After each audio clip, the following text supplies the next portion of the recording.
کهانۍ شروعات وشي او موږ ته یو ملک وښودلی شي چې هغه مکمل خاموشه او ویران پروت وي. دغلته هېڅوک هم نه وي او بیا موږ ته یو فیملي وښودلی شي چې دوی دغلته ډېر زیات په خاموشۍ سره ګرځي او چې خبرې کوي نو هغه هم په اشارو باندې کوي. نو دې فیملي دونه غټ احتیاط ولې کوو او دونه په خاموشۍ سره ولې ګرځېدل؟ د دې وجې سره دراصل په دې ملک باندې ایلینزو حمله کړې وه چې هغه خو وړاندو، خو هغې د اورېدو طاقت دونه سیوه و چې هغې به څه هم واورېدل نو په هغې به یې حمله وکړه او هغه شیز به یې ختم کړو. نو دغه ایلینزو په دې ملک باندې حمله کړې وه او چې په دې ملک کې څونه خلک وو نو هغه ټول خلک یې وژلي وو او چې کم خلک پاتې شوي نو هغې به ډېر زیات احتیاط کوو او ډېر په احتیاط باندې به وخت تېروو. یا موږ ته یو فیملي وښودلی شي چې هغې دغلته سټور ته راغلي وي او دې کې یو ښځه وي چې د هغې کیلین نوم وي. کیلین اصل کې په خپله باندې ډاکټره وه او د دې زوی بیمار و نو دې د دوایانو د اخیستو لپاره دغه سټور ته راغلي وو چې خپل زوی له دوایانې ورکړي او د هغه علاج وکړي. دغه دوران د کیلین یوه بله لور راشي چې د هغې مورګن نوم وي. د کیلین یو بل وړوکی زوی خو مو چې د هغه د وړې کیلونې به ډېرې زیاتې خوښوي او د هغه ټول نه پسندیده کیلونه جاز و چې هغه دغلته پروت و او دا لګیا وي او دا جاز راغلي او دغه دوران د لاس نه جاز راپرېوځي خو مورګن راشي او هغه جاز راټینګ کړي او ځمکې ته هغه ونه رسي. خو دغه دوران دې ته پلار آواز وکړي او دې د پلار خواله ور روان شي. خو چې کله پلار یې د وړوکي زوی په لاس کې دغه جاز ویني نو دی فوراً د هغه د لاس نه هغه جاز راواخلي او د هغه جاز نه سیلونه وباسي او سیټ په ټیبل باندې کېږدي او دی بیا د هغه ځای نه روان شي. خو د مورګن د پلار د عادت بالکل خوښ نه شو نو هغه جاز راولي او د وړوکي رور له واپس ورکړي. خو دغه رور یې کم کړ وي او دی ځان سره دغه ځای نه هغه سیلونه هم راولي او پلار پسې بیا شاته روان شي. دوی چې کله نیمه لاره کراس کړي او یو پول ته ورسي او چې دوی څنګه په هغه پول باندې اوړي دغه دوران نه دوی د پلار شاته نه یو اواز واوري. خو چې دی څنګه مخ راواړی نو دی ویني چې هغه وړوکي زوی مې هغه جاز راغستی و چې هغه اوس هغه لګولی و. دغه جاز نه ډېر زیات اواز اوس را روان و او دغه دوران هغه ایلین په هغه باندې حمله وکړي او ځان سره یې ویسي. بیا موږ ته یو کال بعد وخت وښودلی شي چې دې نه اوس هر څه هېر شوي وو او دې اوس په دنیا کې د وخت تېرولو چل زده کړی وو او دې هر سیټ ته کیمرې لګولې وې چې په دې ایلینز باندې به نظر ساتو. ریژینې پلار به هر وخت په دې ایلینز باندې ریسرچ کو او دا پته به یې لګولې چې د ایلینز څه کمزوري ده او هر وخت به په دې ریډیو باندې سیګنل یې لېږلې چې په دې ایریا کې نور څوک ژوندي وي او هغې ماله رپورټ راکړي. خو دله به هېڅ چا هم جواب ورنه کړو او دی به ډېر زیات مایوسه شو. بیا موږ ته کیلین وښودلی شي چې دا پریګننټ وه یعنې د ماشومانو خوښۍ وه. د دې خاوند به هر وخت دغلته یو ټاور و چې په هغې باندې به اور لګو او نور خلکو ته به یې دا سیګنل ورکو چې دغلته څوک ژوندي وي نو هغې دلته راتلی شي. شپې دې ټول ناستې وي او روټۍ خوري او دغه دوران د مورګن نه لاس نه یو لاټن ولګي چې هغه واوړي او اور ولګي. د دې پلار راشي او د اور مړکې خو د هغه نه شور دغلته وشي او دی د چت نه عجیبه غونته کې اوازونه را روان شي. خو چې کله دی په کړکۍ کې بهر وګوري نو دی ویني چې دا یو دوه ګولهر وو او دی لږه ساه واخلي. خو چې دغه ګولهر د هغه ځای نه بهر وځي نو دغه دوران یو ایلین په هغه باندې حمله وکړي او مړ یې کړي. یعنې دې دا مطلب و چې دی په دې علاقه کې به هر وخت ایلین ګرځېده او اني ټایم یې په دې باندې حمله کولی شوه. بیا موږ ته د مورګن پلار وښودلی شي چې دی انجینیر و او دی به هر وخت لګیا او د لور دپاره به د غوږ ماشین جوړو او چې کله به ډېر زیات بور شو نو خپله ښځه سره به هینډ سپرې ولګوله او ډانس به یې کوو. بیا موږ ته کیلین وښودلی شي چې دې ځان یو بنکر جوړ کړی و او دا په هغې کې ناستې و او اکثر به یې ځان نه چیک اپ کوو او دغه دوران مورګن راشي او هغه دې پسې ورکوزېږي. خو چې دا څنګه لاندې ورځي دغه دوران د دې پلار راشي او راټینګ یې کړي او منع یې کړي چې لاندې مه ورځه او بیا هغه اکه د غوږ هغه ماشین راوالي او هغه مورګن له په غوږ کې ولګوي. خو مورګن یې هغه منع کړي او ورته ووایي چې ستا یو ماشین خو ماله کار نه کوي. خو هغې پلار یې وله بیا خو په لاس کې هغه ماشین کېږدي. دا موږ ته کیلین وښودلی شي چې دا خپل وړوکي زوی سره لګیا وي او سټډي ورسره کوي او دغه دوران د دې خاوند راشي او ورته ووایي چې زه په شکار باندې ځم. د دې په اورېدو سره د راکشر زوی ډېر زیات پریشانه شي. خو مور ورته ووایي چې ستا پلار ډېر زیات بهادر دی او هغه ته پته ده چې ځان به څنګه ساتي. کله دا پلار یې تلو والا وي دغه دوران مورګن ورپسې راشي او ورته ووایي چې زه راسره ځم. خو هغه ورته انکار وکړي او ورته ووایي چې ته په کور کې پاتې شه او د خپلې مور خیال ساته. مورګن ډېر زیاته خفه شي او خپلې کمرې ته راشي. د دې په زړه کې دا یاره وه چې زما د کشر ورور مرګ زما د وجې شوی نو کیدای شي د هغې د وجې زما پلار ما سره مینه نه کوي او بیا هغه ماشین راولي او په غوږ کې کېږدي. خو چې کله دی چیک کړي نو هغه هم کار نه کوي او دا ډېره زیاته خفه شي. بیا موږ ته لیو ښودلی شي چې د خپل وړوکي زوی سره د سیند غاړې ته راغلی و او دلته د خپل وړوکي زوی ته خر هغه ټکنیک وښیي او ورته ووایي چې دلته د سیند غاړې ته ته وړوکی شور کولی شي د دې اوبو د شور د وجې ستا شور هغه ایلین ته نشي رسېدی او هغه ستا سره ته نشي اټریکټ کیدی نو ته خبرې او شور کولی شي. دلته مورګن د اوداسۍ د وجې په بیګ کې خپل ټول سامان واچوي او د کور نه وتښتي او مور یې ایک یوازې لګیا وي او په کور کې کار کوي او دا چې کله بره په پوړو راخیږي دغه دوران د دې نه یو څادر په پوړو کې ونښلي. دا چې څادر راخکې نو څادر خو داخلا شي خو هغې د وجې یو میخ دغلته نیغ ودرېږي. دلته دی د خپل زوی د یو چیني غاړې له راوړي او دغلته دی چغې وهل شروع کړي. زوی ویرېږي چې هلته ایلین زموږ خوا له رانشي خو دی ورته ووایي چې د اوبو د شور د وجې هغه ایلین زموږ اواز نه اوري. بیا ورته د زوی د مورګن په باره کې خبرې کوي او ورته ووایي چې د هغه ستا په باره کې داسې خیالات دي. هغه وایي چې د هغه وړوکي ورور مرګ زما د وجې شوی نو کیدای شي زما پلار د هغې د وجې ما سره مینه نه کوي. هیلین ته به اکثر دغه خپل وړوکی زوی اوس خو یادېده او اکثر به یې د هغه د وجې ژړل. بیا موږ ته کیلین وښودلی شي چې دا اوس هغه ځای ته لاړ شي چې کوم ځای کې د هغې هغه ورور مړ شوی و. دا ځان سره اکه کیلونه راوړي چې د کومې کیلونې د وجې د هغه ورور مړ شوی و او هغه هلته ولګي او سیټ یې هلته کې کیږدي. د دې هغه پلار چې کله واپسۍ کې را روان وي او کور ته راځي نو دغه دوران دا دغلته یو سړی ویني چې د هغه ښځه دغلته مړه پرته وي یعنې دا هغه ایلین مړه کړي وو. لی ورته په اشاره باندې ووایي چې خاموشه شه خو هغه د زندګۍ نه دومره تنګ شوی و چې هغه دغلته فورا چغې وهل شروع کړي. لی فورا ځان سره خپل زوی والي او یو سیټ ته وتښتي او پټ شي او دغه دوران د ځنګل نه یو ایلین راوځي او دغه بوډا ووخي او وی وجي.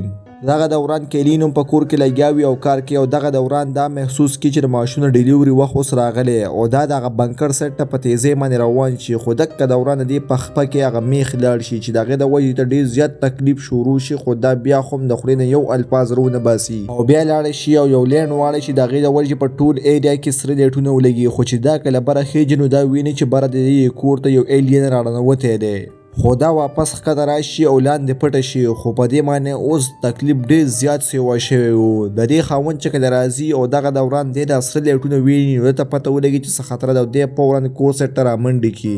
هیلین دغه ځای لاړې شي او یو سیټ ته پټه شي خو دغه دوران دا ویني چې د بنکر ته هم یو ایلین راننوتی دی او اوس په دې باندې تکلیف دونه سیوا شوی و چې دا د برداشت نه بهر شوی و او ایلین د دې د معمولي غونډه کې اخر خو هم دغه ته انتظار کوو. نو بار د دې خاوند د کشر زوی له یو لایټ ورکړي او ورته ووایي چې لاړ شه ما یو سیټ ته بمونه پټ کړي دي او هغې ته اور ولګوه او هغه په تیزۍ سره د بمونو سیټ ته روان شي. دلته کیلین پټ په پټه د اوبو یو ټاپ ته ځان راورسوي او هلته په هغې کې سملي او اوس دې نه دغه ځای کې اینه روانه شوې وه یعنې ماشوم د پیدا کېدو وخت و. دلته دی هغه زوی هلته هغه پټاخو ځای ته ورسي او پټاخو د اور ولګوي چې د هغې د شور د وجې د ایلین د هغه سیټ ته اټریک شي او دا د کیلین هغه چغې دغلته وانه وري او هغه کیلین باندې پوه نه شي. مورګن چې کله د پټاخو دا پړکاړی وي نو هغه هم د کور سیټ ته فورا رامنډې کړي. مورګن اوس یو شاټګن راغستی و او د خپل ښځې په تالاش کې دغه ته په کور کې ګرځېده او دی هغه باد ټپ ته ورسي چې هلته صرف وینې پرتې وي. دی وایي که زما ښځه چې هغه ایلین خوړلې ده او دغه دوران دا ویني چې د واشروم کې زما هغه ښځه پرته ده نو دی فورا د خپلې ښځې خوا لاړ شي او هغه ورته په غېږ کې هغه ماشوم کېږدي چې په هغې پرې دوست دا ډېر زیات خوشحالې شي. دی فورا ځان سره د ښځه او د ماشوم والي او تاخانې سیټ ته روان شي خو دغه دوران د ماشوم په ژړا شي چې د هغې د وجې دې سیټ ته ایلین اټریکټ شي. دی تاخانې ته کوز شي او د زوی په پوزه باندې اکسیجن ماسک ولګوي او بیا یو ساوند پروف باکس چې په هغې کې دی د ماشوم بند کړي چې د ژړا د اواز بهر نه راوځي او دغه د دې خاموشۍ سره کښېني. دې تاخانه کې دا کمال و چې دې نه به سلو اواز بهر نه ووته نو کیلین د خپل خاوند لګیا شي چې زما نور بچي څه شو نو هغه ورته وایي چې خو بهر دي نو دا ورته وایي چې ما له په هر حال باندې زما هغه بچي په کار دي او ما له خپل بچي راوله. خاوند ورسره واده وکړي چې زه په هر حال باندې تا له خپل بچي خواله راولم او دی واپس دغه تاخانې نه بهر خپلو بچو پسې راوځي خو دغلته دی دا نوټس نه کوي چې ایلین د اوبو یو پیپ مات کړی چې د هغې د وجې ټولې اوبه د تاخانې ته ښکته لاندې روانې دي. بیا موږ ته مورګن وښودلی شي چې دا د یو پټي کې د رور په تلاش کې را روانه وه او دغه دوران دې له شاته ایلین راوځي او په دې حمله کولو واله وي چې دغه دوران د دې د غوږ هغه مشین نه یو های فریکوینسي یعنې تیره اواز را روان شي چې د هغې د وجې د ایلین ته ډېر غټ تکلیف شروع شي او هغه د هغه ځای نه وتښتي او بیا د لږ تلاش کول نه بعد اخرکار دې ته هغه خپل ورور میلاو شي او دې بیا اکه ټاور ته وښیي چې کوم ته به اکثر هغه پلار راحته او دغلته اور ولګوي چې پلار ته یو سیګنل ورکړي چې موږ دلته کیو. دې دلته په ټاور باندې باندې بره ناستې وي او د پلار ډېر غټ انتظار وکړي خو اوسه پورې دې پسې پلار نه و راغلی او دلته د دې مور وده وي او اچانک دې سترګې وغړېږي او دا ویني چې ټوله تاخانه اوس د اوبو نه ډکه شوې ده او دغه تخم یو ایلین راننوتی دی. نو دا فورا لاړ شي او خپل ماشوم ځان سره ووالي او یو دغلته اوبه رابهیږي د هغې د شاته پټه شي. دلته د مورګن او د کشر ورور په منځ کې ریزنینګ شروع شي. مورګن ورته وایي چې موږ دې ځای نه په خپلو وتل پکار دي، موږ د پلار انتظار نه دی کول پکار. خو چې هغه څنګه دغه ځای نه روان شي او د کشر ورور یې منع کوي، دغه دوران دروازه ماته شي او د کشر ورور یې لاندې پرېوځي. دغلته موږ ته هغه ایلین وښودلی شي چې دا څنګه د دروازې د ماتېدو هغه اواز واوري نو دا فورا د هغه ټاور سیټ ته په تیزۍ سره ور روان شي. د ماشومان دا پلار دغلته ولاړ وي او دی ویني چې د ایلین دغه ټاور سیټ ته په تیزۍ سره روان دی نو زما بچي به هم دغلته کې وي. دغلته د ده د زوی چې کوم لاندې راپرېوتو نو د هغه د بچ کېدو دپاره هغه لور خو یې ورپسې لاندې رودانګي او دغه دوران دی ویني چې د بره نه ایلین هم اوس دغلته لاندې راکوز شو. نو دی فورا ځان باندې هغه دروازه را پاسه راواړی او د هغې د لاندې پټ شي. خو دغه دوران د جینۍ د غوږ هغه ماشین نه بیا هغه تیز اواز را روان شي چې د هغې د وجې هغه ایلین ډېر زیات په تکلیف کې شي او د دروازه اوښتې په هغې باندې بار وتښتي. هیلین را پاسېدلې وي او هغه د هر څه په کیمرو کې ویني. دغه دوران د دې خاوند ته خپل بچي میلاو شي او د هغې په لیدو سره ډېر زیات خوشحاله شي. خو بدقسمتي دا وي چې دغه ځای کې دغه دوران یو ایلین راشي. د بچو ته دغه ته لرې گاډي وښیي او ورته ووایي چې لاړ شي او هلته کې پټ شي او په خپل یو تبر راوالي. خو دغه دوران ایلین په ده باندې حمله وکړي او لرې وغورځوي چې د هغې د وجې د زوی راوځي او د دې سایډ ته چغې وهل شروع کړي چې د هغې د وجې ایلین د دې سایډ ته اټریکټ شي او په دې باندې حمله کول شروع کړي. د دې پلار ته پته ولګي چې زما بچي اوس بچ کېدو ول نه دي. نو هغه راپاڅېږي او خپل لور ته په اشاره باندې ووایي چې زما تا سره ډېره مینه وه، ما چرې خو هم ته کمتره نه یې ګڼې. او بیا په تیزه باندې چغې وهل شروع کړي چې د هغې د وجې ایلین د هغه سایډ ته اټریکټ شي او په تیزۍ سره لاړ شي او په هغه باندې حمله شروع کړي او مړ یې کړي چې د هغې د وجې د بچو ته یو چانس پیدا شي او د هغه ځای نه په هغه ګاډي په مدد سره بهر راوځي او بار ورته دغلته مور ولاړه وي. مور یې د خپل بچي ټول ځان سره کړي او لاړ شي او اتاخانې ته دننوځي.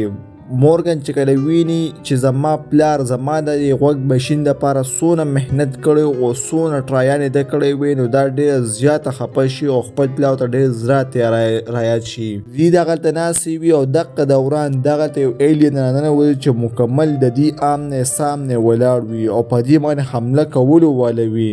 دغه دوران مورګن ذهن ته یو آیډیا راشي او هغې ته پته ولګي چې زما د ایررنګ د وجې دا اکثر زما د خوا نه به لرې تښتېدو. نو دا خپل هغه ایررنګ راولي او هغه واپس ولګوي چې د هغې د وجې د ایلین ته ډېر زیات تکلیف شروع شي او د هغه تکلیف د وجې د ایلین ورو کمزوري کېدل شروع شي. دغه خپل ایررنګ وباسي او دغه ته په یو لاوډ سپیکر باندې ولګوي چې د هغې د وجې د ایلین د سر مکمل کولاو شي او دغه دوران د مورګن د مور ټوپک راولي او رسا پر سر ولي او مړ یې کړي. خو دې ټوپک د ډز د دونه شور جوړ شوی چې اوس دغه ته څونه ایلینز هم وو هغه د کور سیټ ته اټریکټ شوي او په تیزۍ سره د کور سیټ ته را روان وو. اوس خو چوکیدي ته د ایلین د کمزورۍ پته لګېدلې وه نو دوی دغه سپیکر نور هم په لاوډ ساوند باندې واچي او ځان د ایلین ته مکمل تیار کړي او دا موی په دې ختمه شي.